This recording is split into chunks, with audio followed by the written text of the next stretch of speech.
Belə, uşaqlar salam. Necəsiniz? Hər vaxtınız xeyir olsun. Bu günləri görək nə öyrənəcəyik. Keçən dərs biz öyrəndik fayl menüsünü və dizayn lent tabını. Görək nə iş görə bilirik, nə edə bilirik. Insertdən keçdiklərimiz qarşınızda artıq az da olsa məlumatımız var, icra edə bilirik. Dizayna gəldik. Dizayn isə adından da məlumdur ki, əgər ki sənədə fiqur vermişəmsə, üzlük qabığı vermişəmsə, şəkil vermişəmsə, bunlar üzərində apara biləcəyim dizaynı, hansı dizayn işlərini görə bilirəm, onu mənə təqdim edir, göstərir. Birinci burada gəlmək istəyirəm, insert lent tabından cover page əlavə etmək istəyirəm ki, mən bu lent tabını sizə aydın izah edə bilək ki, dizayn necədir, nə üstündə işləyir. Cover page-də həm mətin var, həm rəng dəyişə biləcəyim bir obyekt var. Ona görə hər zaman dizayn lent tabını izah edəndə gəlib insert lent tabından bir dənə cover page əlavə edirəm. Bilirik ki, cover page sənədin üzlük vərəqidir, birinci səhifəyə əlavə olunur. Sənəddə yalnız bir cover page ola bilər. Biz də artıq bunu bilirik, aydındır. Temalar hissəsinə gələndə, buradakı temalar bizə əlavə etdiyimiz üzlük vərəqidirsə, şəkildirsə, obyektdirsə, mətin qutusudursa, onun üzərində, baxın, kursoru gəzdirdikcə arxa fondakı üzlük vərəqinin stilləri dəyişir. Mən onu istədiyim stilə, hazır formaya, hazır dizayna, hazır temalara salıb əlavə edə bilirəm. Titullardan isə mən üzlük vərəqinin daxilində olan mətnin şriftini dəyişə bilərəm, formatını dəyişə bilərəm, effektini dəyişə bilərəm. Tam belə bir effekt vermişəm. Artıq verdiyim effektə də uyğun içərisindəki mətin o görkəmi alacaq. Colors hissəsindən daha çox rənglər verə bilərəm. Məsələn, obyektlərin rəng ardıcıllığını burada göstərib, buradakı ardıcıllıqdan götürüb, daha vizual görkəmini daha nəzərə çarpıcı edə bilərsiniz. Fontdan siz istədiyiniz hansı ki, baxın, Times New Romanlar, Arial, Calibri, bu tipi, sonra paragraf spacingdən bu mətinlər varsa fikir verin, hər dəfə dəyişdikcə arxa fonda mətinlər də dəyişir, ara məsafələr və s. Yəni, qısacası biz bunun üzərində əlavə etdiyimiz obyekt üzərində temalarını dəyişmək üçün istifadə edərək üzlük qabığında dedik insert lent tabından cover page-dən remove cover page bizə deyəcəkdir ki, sənəddəki üzlük vərəqini götür. Dizayna gəldik. Dizaynda bu 3 dənə əmr var ki, görək nədir? Page background əmrlər qrupunun içərisində watermark, page color, page border əmridir. Watermark su nişanəsi deməkdir. Sənədimizə lazım olan su nişanələrini əlavə edir. Belə deyim, məsələn, açsaq alt menüsünü bizə belə bir pəncərə təqdim edir. Təqdim etdiyi pəncərədə nümunələrdir. Məsələn, horizontal, diagonal, horizontal formada belə bir mətnlər qeyd edə bilərəm. Biz görmüşük test vərəqlərində, reklam vərəqlərində, məsələn, türklər broşur deyir, bizim dildə qarşılığını, bax, o elə broşurlarda, məsələn, arxa fonda hər hansı bir model üstündə yazı yazılır, görə bilərsiniz. Məsələn, birini götürüb sənədə əlavə etsəm, oradakı standart formanı əlavə edəcək, standart formanı, görürsünüzmü? Bəs yaxşı, mənə təqdim olunan mətni mən özüm necə tətbiq edə bilərəm? Tutalım ki, əlavə edək, bir dənə mətin əlavə edək.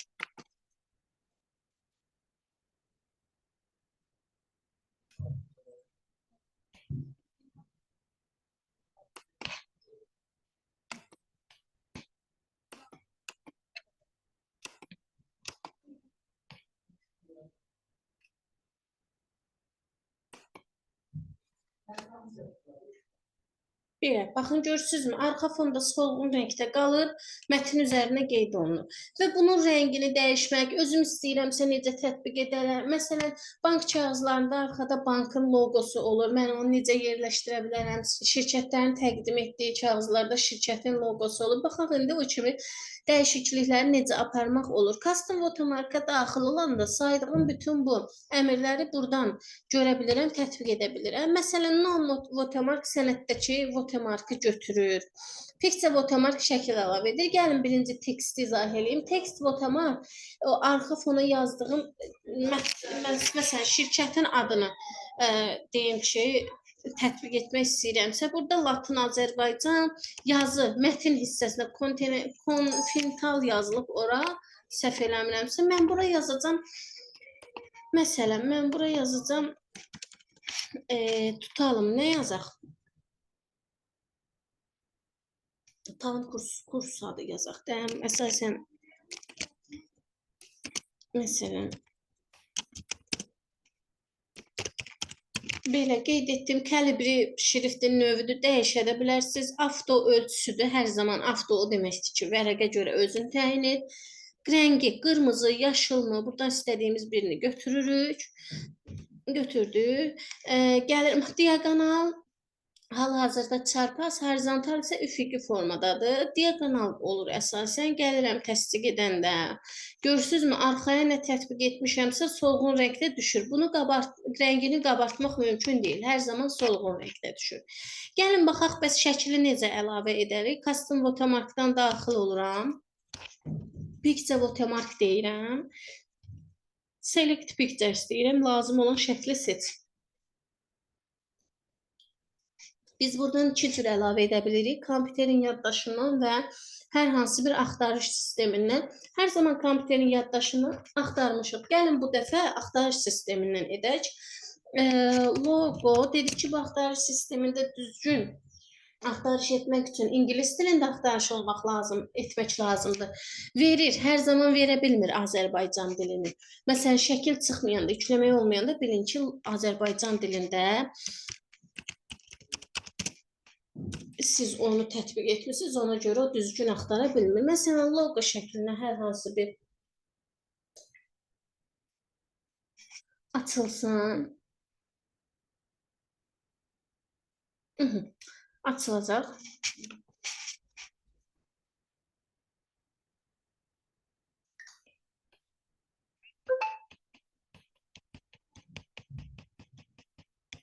Məsələn, buradan hansı loqonu götürək?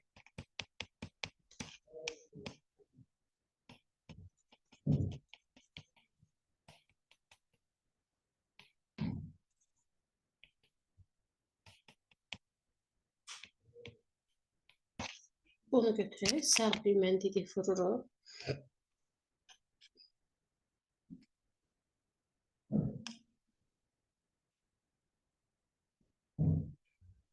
Buradan şəkili yükləmək olmur. Bizə o yükləməni təqdim etmir.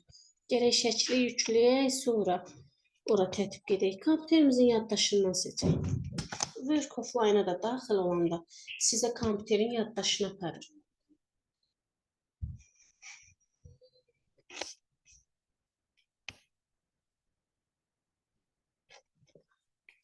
Məsələn, yükləmələrdən görək logo kimi bir şəklimiz varmı?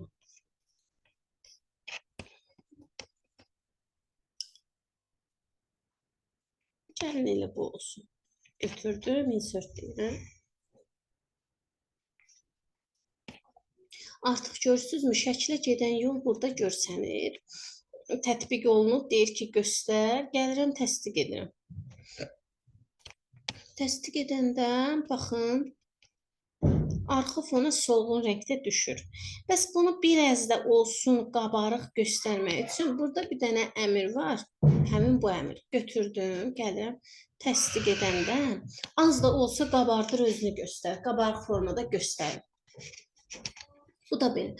Şəkildəki watermarkı da götürmək üçün buradan custom watermark deməyiniz bəsdir ki, o delete custom watermark, yəni cari sənətdəki watermarkı götür. Page colors isə bizə page colors daha doğrusu vərəqimizin rəngidir. Biz burada keçmişdik Homeland tabında paragrafın içərisindəki həmin bu əmr shading əmri dedi ki, bizim arxa fona rəng verir. Arxa fon.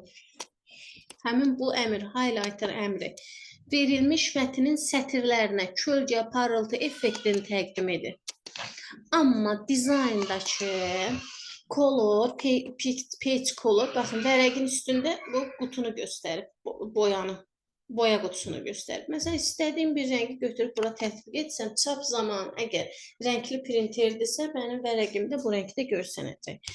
Sənədimizdəki bu rəngi də ləğv etmək istəyirəmsə, götürdüm no color deməyim bəsdir. Page borders isə bizim sənədimizin kənar çərçivələri deməkdir. Sənədimizə kənar çərçivələr əlavə edir. Məsələn, buradan açılan pəncərədən istədiyim bu sadə növləridir. Əlavə etdiyiniz növün xəttini dəyişə bilərsiniz, rəngini dəyişə bilərsiniz. Birini götürək, tətbiq edək.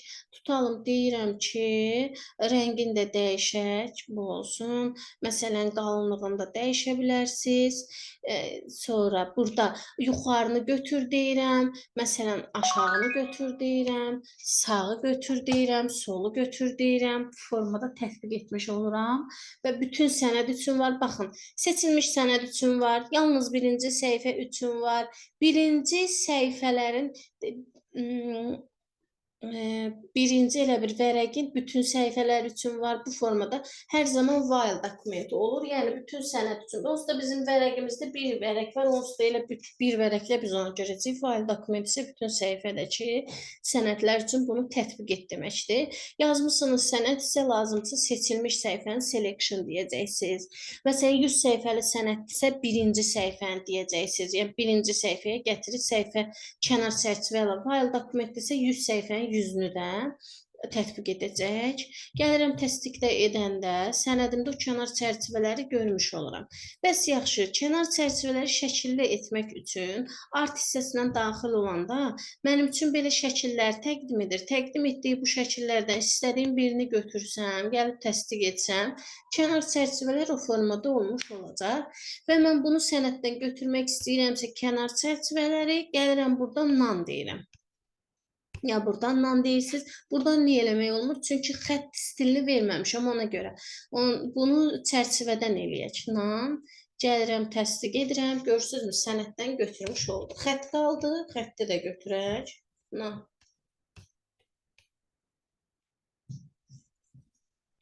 Belə. Dizayn lent tabından da bura qədər. Keçək fail menüsünə. Biz danışmışdıq ki, bir dənə fail menümüz var, yerdə qalanlar isə lent tablarda 7 və yaxud da 8 olmaqla. Bəzimizdə dizaynla layout birləşikdir, bəzilərində ayrıdır. Buna görə 7 və yaxud da 8 olmaqla 7 və yaxud da 8 yerə bölünür lent tabları. Bir dənə fail menüsü var. Fail menüsü görə üzərində hansı işləri görə bilirik? Fail menüsündə birinci əmr new home əmridir. Hal-hazırda qarşımızda gördüyümüz pəncərə home. Home'u gətirib bizə göstərir. Blank dokument boş səhifədir. Burada kursoru gəzdirdiklərim isə hazır Word tərəfindən mənə təqdim olunmuş üzlük qabıqları, CV-dir, sənəd formalardır. Recent ən son istifadə etdiyim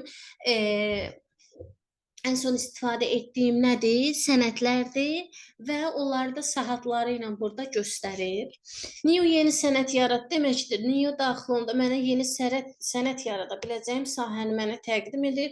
Təqdim etdiyi yeni sayədə yenə hazır templlar var, yəni üzlük vərəqlər. Bax, burada növləri var. Biznesə aid olan kartlardırsa və yaxud da ki, menyulardırsa orada özünü göstərir. Biznes demişəm, indi biznesə aid olan sahəni mənim üçün gətirib göstərəcək. Dəqiq görək. Yeni sənəd açmaq üçünsə gələcəm buradan. Blank dokument deyəcəm, yeni sənəd açacaq. Açdım. Mətin yazmışam. Yazdığım bu mətnin üstündə yeni sənəd açmaq üçün klaviatura qısa yol Ctrl N-lə istifadə edəcəm. Yeni sənədi açıb yazdıq. Məsələn, bura fikir versək, dokument 3, başlıq sətrində kursorla göstərirəm. Yeni sənəd açıram, Ctrl N, mənə dokument 4-ü gətirib verəcək. Digər ki, o birisi sənədlər hara gedir, heç bir yana getmir. Tapşırıqlar sətrində proqramın üstünə gəlsəm, indiyənəcən yaratdığım bütün sənədlər burada görsənir. Əgər mən onu silməmişəmsə, yaddaşa verməmişəmsə, bu burada göstərir. Keçid etmək üçünsə üstünə bir dəfə klik vurmağınız bəsdir ki, siz o bağladığınız sənədlərə keçid eləyəsiniz. File menüsündən gəldik open əmri. Open bizə onu deyir ki, sən get, yəni Word-də işləyən zaman Word-ün əvvəlcədən yaratdığın Word faillərini aç deməkdir. Open'a gələcəm. Hə, op açıb, klaviatura qısa yolu Ctrl O-dur. Kompüterimin yaddaşından deyirəm, fayllardan deyirəm, aç, folder qovluqla ən son istifadə etdiyim qovluğu, dokument ən son istifadə etdiyim dokumentləri göstərir. Bax, folder hissəsinə daxil oldu. Burada harda ki, bir dənə də belə olsa Word faylı var, onları gətirib mənə göstərir. Məsələn, içərisində bir dənə Word faylı olan papkalar hansıdırsa, həmin papkaları bura düzüb, faylları, folderləri. Papka rus dilindədir. Faylları gətirib göstərir. Dokument isə kompüterimin yaddaşındakı Word fayllarını göstərir. This PC-yə daxil olsam, burada mənə yenə həmin dokumentləri, Word hardadır ki, hansı fayllarda Word varsa onu mənə göstərir. Götürüb birini klik vursam açacaq. Browser'də yenə mənə belə bir qovluq pəncərəsini açır. Open'ın qovluq pəncərəsini görürsünüzmü? Buradan da seçə bilərsiniz. Sizin də sənədiniz hardadırsa oradan seçib onu tətbiq edə bilərsiniz. Mən gələcəm sənəd üzərində klaviatura qısa yol olaraq Ctrl O deyəcəm. Mənə Open pəncərəsini açacaq. Yəni yaratdığım Word fayllarını və sənədlərini açmaq üçün klaviatura qısa yol nədir desəm, deyəcəksiniz ki, Ctrl O. Və mən cəld müraciət alətlər panelindən Open'ın qarşısına gətirib klik vursam, Open əmri düşəcək bura. Üstünə bir dəfə də klikləyəndə mənə aparacaq Open pəncərəsinə tətbiq edirsiniz. Cəld müraciət odur ki, yazırsınız, cəld müraciət edirsiniz. Və New əmri də burada var. Bir dəfə klik vursaq, cəld müraciət alətlər panelinə New əmri düşəcək. Oradan da siz yeni sənəd yaratmaq üçün müraciət edəcəksiniz. New əmrində sizə baxın, yeni sənədi yaradacaq. Dokument 5-i gətirdi, açdı. Gəldik info hissəsinə. Info hissəsi mənə sənədim haqqında ümumi məlumat verir. Mən bunu nə vaxt yaratmışam, ən son üzərində hansı dəyişiklikləri aparmışam. Mənə deyir ki, yaddaşda ölçü tutmuyor. Bir səhifədir, bir sözdür. Yəni, hələ ki yaratmışam 0 dəqiqə bundan əvvəl. İstifadəçi adını falan burada qeyd edə bilərsiniz. Protect dokument hissəsindən siz istədiyiniz sənədə, məsələn, məhdudiyyətlər qoya bilərsiniz. Burada, məsələn, enter with password dokumentə, sənədinizə istədiyiniz kilidi qoymaq üçün istifadə olunur. 3 dənə 6 qeyd etdim. Gəlib təsdiq edirəm. O pəncərəni məndən təkrar soruşur. Gəlib təsdiq edirəm və kodumu qoymuş olduq. İndi mən bu sənədi aparıb yaddaşda saxlasam, yaddaşda saxlamaq üçün fayl menyusundan save əmrindən istifadə edirəm. Qısa yolu isə Ctrl S-dir. Deyirəm ki, save. Aha, mən deyirəm ki, bu sənədi testlərdə saxla. Görürsünüzmü, testlər qovluğunu mənə açdı. Burada ad olaraq qeyd edim ki, məsələn, 6-6. Gəlirəm, başqa yerdə də saxlaya bilərsiniz. Mən indi testlərdə seçmişdim deyə testlərdə saxladım. Save deyirəm. Artıq saxlamışam. Deyirəm ki, gəlirəm indi pəncərədə, məsələn, bu dokument, bunu bağlayıram. Aha, bağladım. Mən indi məsələn, onu bağladım. Bağlamışam. İndi fayl menyusuna daxil oluram. Open deyirəm. Gedirəm indi həmin sənədi açıram. Məsələn, kompüterimin yaddaşı.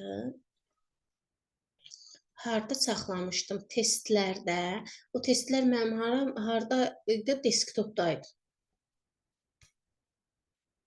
Axtarış eləmək üçün buradan yazıram testlər.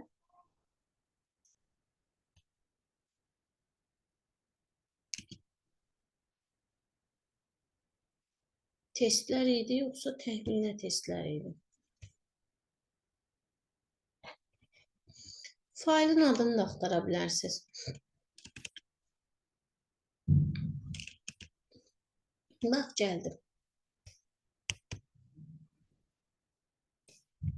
Açdım, kod tələb etdi. 3 dənə 6 demişdim.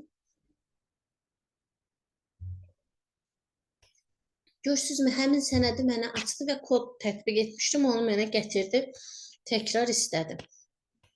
Məsələn, burada indi 6-6 saxlamışam. Məndən tələb edirlər ki, apar bunun qovluğunun yerini də dəyiş, qovluqdakı yerini də dəyiş, adını da dəyiş. Save-as-dən istifadə edəcəm. Klaviatura qısa yolu F12-dir. Sizdə işləmirsə Ctrl F12, işləmirsə Alt F12, Shift F12. Birlə tətbiq edin, tapın görək hansı işləyir. Yəni klaviaturadan asılı olaraq o dəyişir. Save-as əmri mənə deyir ki, apar başqa adla başqa yerdə yadda saxla. Məsələn, mən bunu deyirəm ki, başqa adla başqa yerdə saxlayaq. Sən bunu göndər yükləmələrə. Məsələn, adını dəyiş 55. Gəl təqdim elə. Dəyişdi 55. İndi mən bunu gedib açanda başqa adla başqa yerdə saxlamış olduğuma görə ən sonuncu harda saxlamışamsa orada onu açıb tətbiq etməliyəm. Görməliyəm ki, hardadır. Kodu da eyni qaydada mənə təqdim edəcək. Save as dedik, printə gələk. Print isə bizim hal-hazırki cari sənədimizi çapa göndərmək üçün istifadə olunan əmrdir. Baxaq. Print pəncərəsi Ctrl P, yəni printin P-si.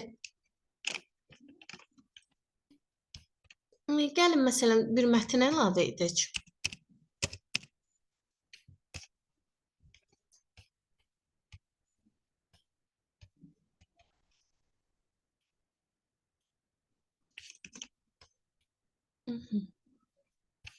Getdi.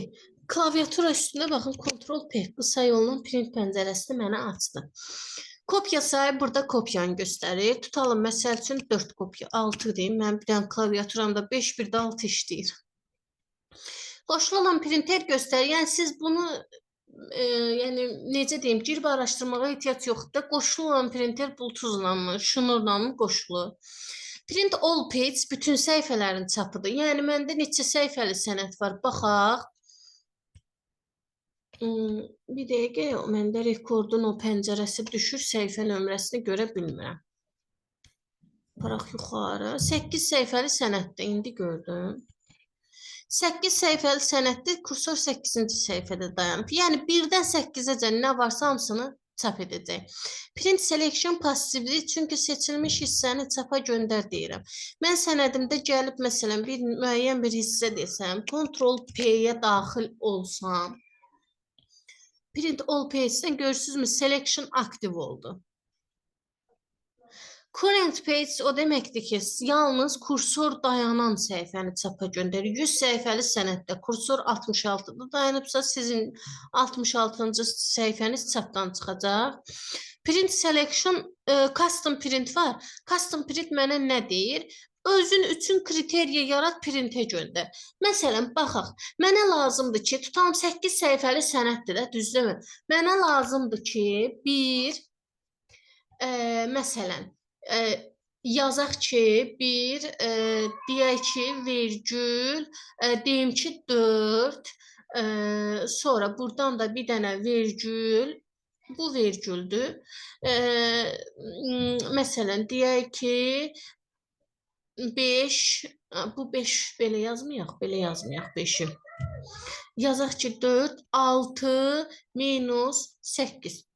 İndi baxaq seçilmiş səhifənin çapında, burada bir vergül olduğuna görə 4-də gedəcək. Vergül olduğuna görə 6-da gedəcək, 8 daxil olmaqla. Tire işarəsi aralıq deməkdir. 6, 7, 8. Məsələn, gəlin böyük rəqəmlərlə. Məsələn, 44 yazıb ki, tire, məsəl üçün 56. 44 ilə 56-cı səhifə daxil olmaqla bütün aralıqdakı nə varsa hamısı çapa gedəcək. Gəldi, bu burada vergül qoydu, məsələn. Vergül yazdı ki, 67 vergül 88, məsələn, tire, belə qarışıq ola bilər. Qarışıq da göstərə bilər sizdə. Yəni, çaşmayın, aralıqla, vergüllə onları yazmaq olur. Yəni, çətin deyil, bilmək olur. Vergül yazıb, məsələn, 100. 44-dən 56-ya kimi vergül 67-ci səhifə yalnız, Vergül 8 ilə 88 daxil olmaqla bütün aralıq, vergül varsa sadəcə o rəqəm çapdan, o səhifə nömrəsi çapdan çıxacaq. Print one side var, print both side var. One side bir səhifəli sənəd deməkdir. Yəni A4-dürsə, birinci səhifənin nömrəsini çap zamanı birinci A4-ün birinci səhifəsində görəcəksiniz. Both side olanda birinci səhifə bir üzdə, ikinci səhifə həmin bir üzün arxasında görəcəksiniz. Vərəqin istiqaməti, collected var burada, collected, uncollected var. Görək nədir? Verdiyimiz kopya sayı qədər. 1, 2, 3, 1, 2, 3 çıxardır, dayanır. Yəni bir sənədi 6 dəfə 100 səhifədirsə, 100 səhifəni 6 dəfə çıxardır, dayanır. Amma bu isə bizə səhifə nömrəsi sayı qədər kopyanı çıxardır, dayanır. 100 səhifəli sənəddirsə, həmin o 100 səhifəli sənəddən birinci səhifə nömrəsini çıxardacaq 6 dənə. İkinci səhifə nömrəsini keçir, çıxardır 6, 3-ü 6, 4-ü 6, 5-i 6, uncollected ta ki 100-ə qədər. Birdən, məsələn, 100-ə qədər 6 kopyanı çıxardır, dayanır. Bu collected-ə aiddir, mən indi deyirəm. Amma uncollected isə mən dediyim ki, məsələn, birinci nömrədən 6 dənə çıxartdı, dayandı. İkinci səhifə nömrəsini 6 dənə çıxardır. Üçüncü səhifə nömrəsini 6 dənə çıxardır. Amma bu isə option çıxardır. Məsələn, çıxardır 6 dənə kopya demişəmsə, birinci kopyanı birdən 100-ə qədər çıxartdı. Deyir ki, bu məsələn birinci şəxsin. Birdən 100-ə qədər çıxardır, bu ikinci şəxsin. Amma bu isə o deyil. Uncollected, yəni səhifə nömrəsini göstərən kopya sayı qədər çıxardır. Əsasən bizə lazımdır ki, məsələn, bizə lazımdır ki, burada collected, portret vərəqin istiqaməti deməkdir. Vərəq istiqamət baxımından 2 cür olur. A4 və A4-ün belə deyim, yan yıxılı forması, album forması. Burada da indi dəyişiklik görəcəyik. A4-ün ölçüləri, yəni hansı ölçüdə istəyirsinizsə, standart print. Bu deməkdir, çap zamanı printdən çıxan görünüş rejimi print layoutdur. Yəni bizim istifadə etdiyimiz print layout standart görünüş rejimidir. Burada da həmin o print layoutu siz dəyişmək istəyirsinizsə, buradan tətbiq edəcəksiniz. Kənar boşluqları deməkdir, hansı ki mətin ilə vərəqin kənar boşluğunu təyin edir. Bir səhifədə çap sayı isə yəni bir dənə A4-ə, hal-hazırda gördüyünüz A4-ə 16 dənə səhifə çap edəcək maksimum. O both side demişəmsə 16 bu 116 o tərəf 32. Minimum bir dənə çıxardır. Minimum 1. Maksimum sualı versələrsə bir vərəqdəki səhifə çayının sapını, səhv dedim. Səhifə çapının sayını. Bir dənə vərəqdə minimum 1-dir, maksimum 32-dir. Bir üz o üz, bir üz o üz. Both side deyilirsə, maksimum 32, minimum 1-dir. Yadımızda saxlayaq bunu. Çoxu çaşır ki, bu 16 nə deməkdir? Bax, məsələn, birinci səhifə, ikinci səhifə, üçüncü səhifə. Bu vərəqə 16 dənə çap yerləşdirəcək. Dərsdə də nümunə çəkdim ki, məsələn, biz gedirik 3-4-də şəkilləri bir vərəqdə 9-un 6-sını təqdim edir. Bax, bu nümunə ilə çap edirlər. Bütün parametrlər də hazır olduqdan sonra, məsələn, gəlir indi bu sənədi biz normal qaydada veriblər ki, çap eləyirəm. Görək necə eləyəcəm. Baxıram, neçə dənə kopya demişəm, soruşur səndən, deyirəm ki, 2 dənə kopya çıxart. Qoşulu printeri artıq öz təyin edir. Bütün səhifələrin çapını demişəm.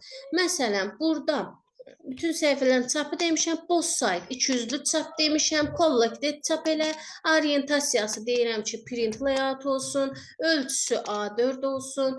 Bu standartın üzərində ulduz verir. Standart kənar boşluğunun üzərində ulduz sizə lazımsa buradan dəyişə bilərsiniz. Əsasən elə print zamanında standarta gedir. Bir səhifədə də bir dənə səhifələrin çapını deyirəm də, mən məsələn kitablıq, oxumalıq nəsə çıxardanda bir səhifədə 16 dənə demirəm ki, çıxar. Təsdiq elədim, print deyəcəm, bu məni sənədimi çapa göndərir. İndi məndə printerə qoşulu deyil deyə çapa getmir. Belə, keçdik fayl menüsünü və bizə lazım olan nəyi? Fayl menüsünü və printeri. Məsələn, sənəd üzərində dəyişiklik yaparamsa, X F4 düyməsi bizə sənədi bağla deyir. Qısa yolu F4-dür. İşləmirsə F10 F4-dür. Sənəddən çıxışı təmin edir. Fayl menüsündə də var ki, exit. Close sənədi bağlayacaq. Baxın uşaqlar. Məsələn, deyirəm ki, don't save. Gərək bir-birində bunları mən don't save eləyəm ki, mən dediyimi. Əslində burada exit yoxdur. Exit'i çıxardıblar. Son versiyalarda exit yoxdur, close vardı. Exit nə edirdi? Proqramdan çıxışı təmin edirdi. Close isə bu A4 var. Bu A4-ü təmiz bağlayırdı. Yəni indi yoxdur deyə mən göstərə bilmədim onu. Sizə istəyirdim ki, onu göstərəm. Amma cari sənədi bağlamaq üçün F4 düyməsindən istifadə olunur. Sənədi nədir? Close əmridir. Exit var idi.